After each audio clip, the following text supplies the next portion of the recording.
Quel est le sens de votre présence ici, monsieur Hollande, s'il vous plaît?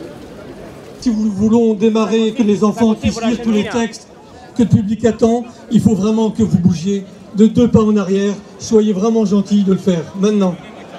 Regardez, la foule a vraiment besoin que vous le fassiez. Nos enfants sont protégés.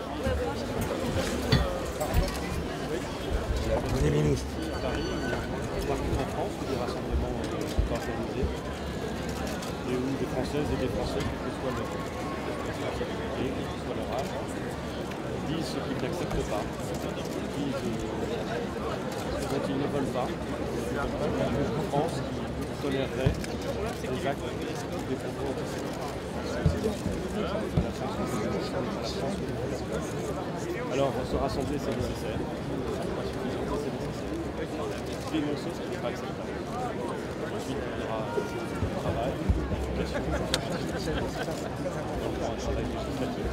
Ces choses afin de punir et de punir sévèrement ceux qui, aujourd'hui, par idéologie, ou par facilité, par ignorance, par malveillance. Ton micro, baisse s'il te plaît. Nous sommes divers, fiers de ce qu'il est. Un rassemblement calme, avec les enfants, à la fois solennel et en même temps simple. On a dit beaucoup de choses. Je suis assez heureux d'être ici, même si encore une fois, je sais que c'est... Monsieur le Premier ministre, nos parents sont protégés, nos enfants sont en danger. Au revoir, Monsieur le Premier ministre. Ah, il m'a fait un clin d'œil.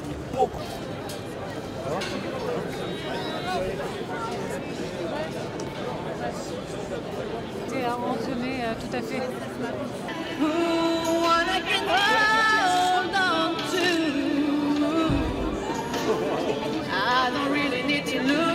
Pour la France! Ah, ils ont fait la guerre pour la France, ils ont pas dit qu'ils étaient juifs ou pas, ils étaient français. Pierre, pour aller à la paix. Ça suffit! Vous avez dépassé la limite! De tuer les juifs!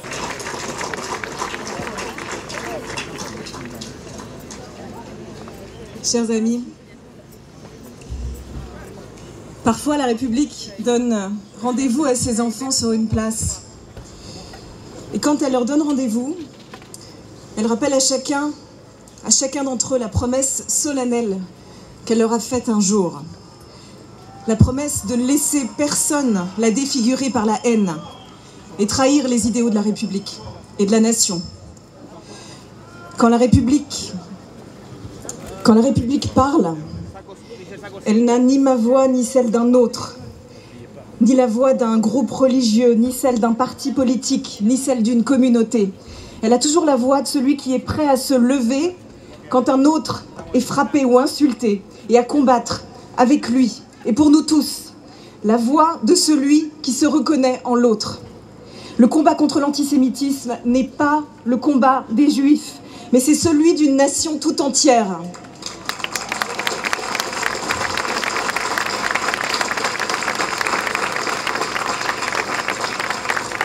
C'est celui des hommes et des femmes qui savent que quand on attaque des Juifs, on attaque la République et on piétine la dignité humaine. Quand l'antisémitisme ressurgit, d'où qu'il vienne et quelque nom qu'il porte, quand grandit la haine de l'autre sous toutes ses formes, il s'agit d'un test pour la nation, le test de sa dignité et de sa grandeur. Parfois, la République donne rendez-vous à ses enfants sur une place et elle nous demande « Sauras-tu être à la hauteur ?» Et ce soir, elle nous parle à travers eux, par la voix de ces enfants de la République à qui on va passer la parole dans un instant. Ces générations nouvelles qui vont faire résonner ici des mots des générations passées, des paroles qui nous mettent en garde contre ce qui ressurgit encore et encore. Et en cet instant, sur la place de la République, ces générations se tiennent la main pour dire ensemble non à l'antisémitisme, non à la haine.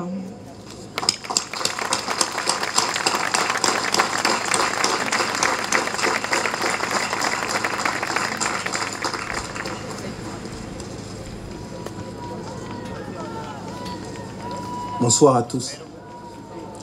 Je m'appelle Abdel Malik et je me tiens devant vous en tant que citoyen, patriote français et européen, en tant qu'homme noir, alsacien et musulman.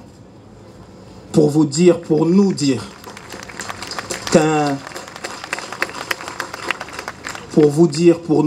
qu'un défi historique est lancé à notre peuple, celui de briser définitivement les cercles vicieux de la haine, de la violence et de l'ignorance. Serons-nous ceux qui ont échoué ou bien ceux qui auront réussi à faire de ce siècle aujourd'hui à peine majeur comme aucun autre, celui de l'union, de la paix et, veuillez m'excuser, de l'amour? Il est important que tous nous disions « Vive la France unie et débarrassée de toutes ses peurs ». Il est important que nous disions tous « Vive la France unie et débarrassée de toutes ses peurs ». Merci.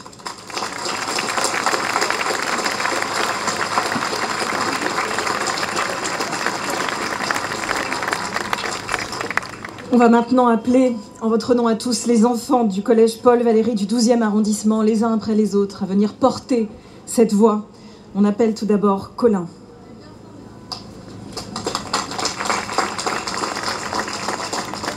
Merci.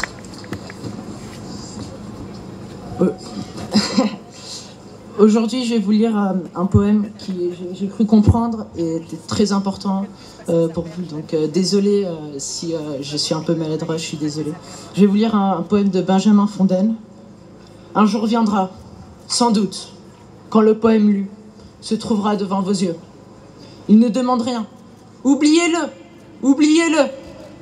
Ce n'est qu'un cri qu'on ne peut pas mettre dans un poème parfait. Avais-je donc le temps de le finir? Mais quand vous foulerez ce bouquet d'orties, qu'avait été moi dans un autre siècle, en une histoire qui vous sera périmée. Souvenez-vous seulement que j'étais innocent et que tout comme vous, mortels de ce jour-là, j'avais eu moi aussi un visage marqué par la colère, par la pitié et la joie. Un visage d'homme, tout simplement.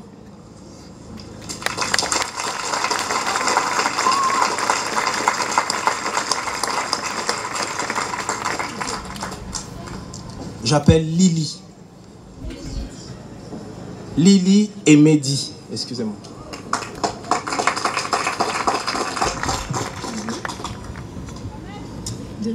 On va du coup vous lire un texte de France Fanon.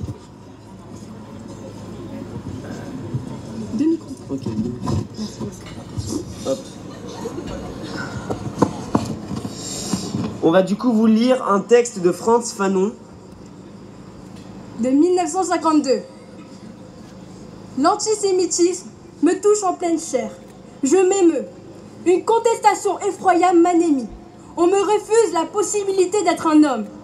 Je ne puis me désolidariser du sort réservé à mon frère. Chacun de mes actes engage l'homme. Chacune de mes réticences, chacune de mes lâchetés manifeste l'homme. Il nous semble encore entendre ces airs. Quand je tourne le bouton de ma radio, que j'entends qu'en Amérique des nègres sont lynchés, je dis qu'on nous a menti. Hitler n'est pas mort. Quand je tourne le bouton de ma radio, que j'apprends que des juifs sont insultés, méprisés, pogromisés, je dis qu'on nous a menti. Hitler n'est pas mort. Que je tourne enfin le bouton de ma radio et que j'apprenne qu'en Afrique le travail forcé est institué, légalisé, je dis que véritablement on nous a menti. Hitler n'est pas mort. De prime abord, il peut sembler étonnant que l'attitude de l'antisémite s'apparente à celle du négrophobe. C'est mon professeur de philosophie, d'origine antillaise, qui me le rappelait un jour. Quand vous entendez dire du mal des juifs, dressez l'oreille. On parle de vous.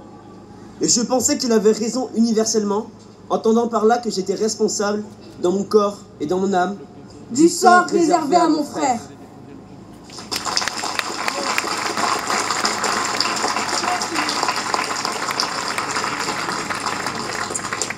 Lila et Antoine.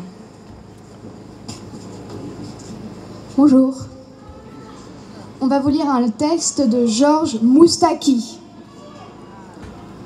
Avec ma gueule de métèque, de juif errant, de pâtre grec, et mes cheveux aux quatre vents.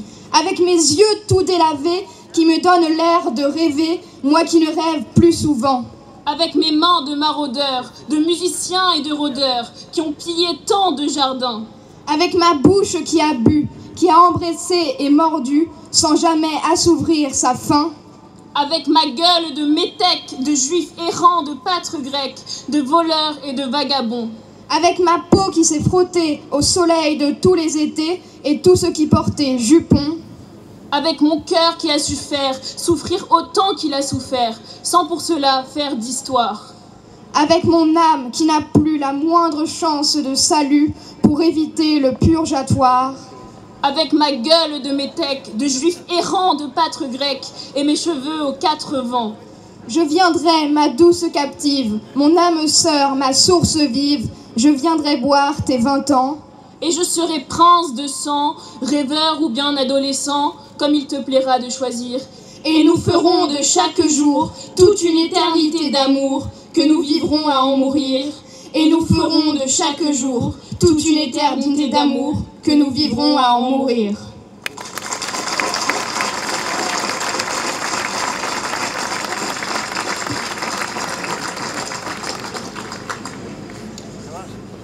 Pernelle. Donc moi, c'est un texte de Si c'est un homme de Primo Levi. Vous qui vivez en toute quiétude, bien au chaud dans vos maisons, vous qui trouvez le soir, en rentrant, la table mise et des visages amis, considérez, si c'est un homme, que celui qui peine dans la boue, qui ne connaît pas de repos, qui se bat pour un quignon de pain, qui meurt pour un oui ou pour un non, considérez si c'est une femme, que celle qui a perdu son nom et ses cheveux, et jusqu'à la force de se souvenir, les yeux vides et le sein froid, comme une grenouille en hiver. N'oubliez pas que cela fut. Non, ne l'oubliez pas. Gravez ces mots dans votre cœur. Pensez-y chez vous, dans la rue, en vous couchant, en vous levant. Répétez-les à vos enfants, ou que votre maison s'écroule, que la maladie vous accable, que vos enfants se détournent de vous.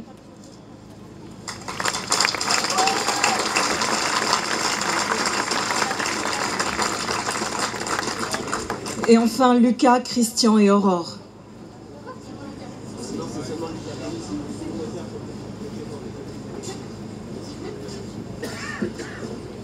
Rien ne s'efface. Les convois, le travail, l'enfermement, les baraques, la maladie, le froid, le manque de sommeil, la faim, les humiliations, l'avilissement, les coups, les cris.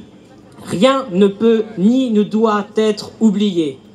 Mais au-delà de ces horreurs, seuls importent les morts. La chambre à gaz pour les enfants, les femmes, les vieillards, pour ceux qui attrapent la gale, qui clopinent, qui ont mauvaise mine. Et pour les autres, la mort lente. 2500 survivants sur 78 000 juifs français déportés.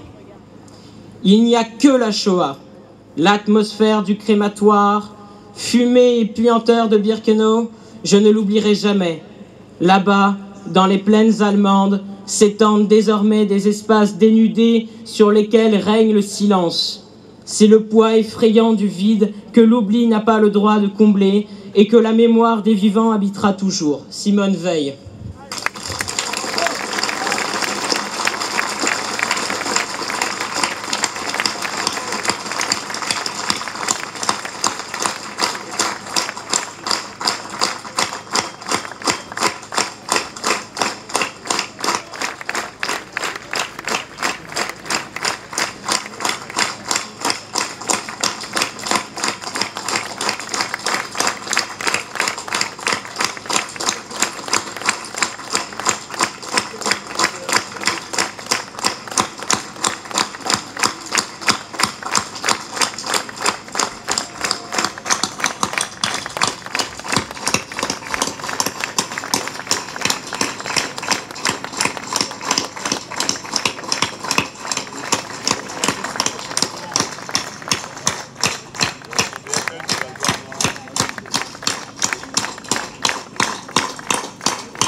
On a la chance d'avoir avec nous quelqu'un qui peut nous faire chanter la Marseillaise, nous la lire, nous l'apprendre, peut-être comme personne d'autre.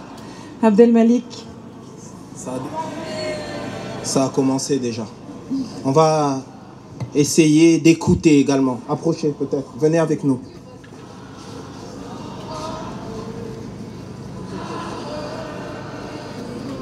On reprend. Allons enfants de la patrie, le jour de gloire est arrivé. Contre nous de la tyrannie, l'étendard sanglant élevé, l'étendard sanglant élevé. Entendez-vous dans les campagnes mugir ces féroces soldats? Ils viennent que dans vos bras, égorgez vos fils et vos compagnes. Aux armes, citoyens, formez vos bataillons. Marchons, marchons, qu'un sang impur abreuve nos sillons.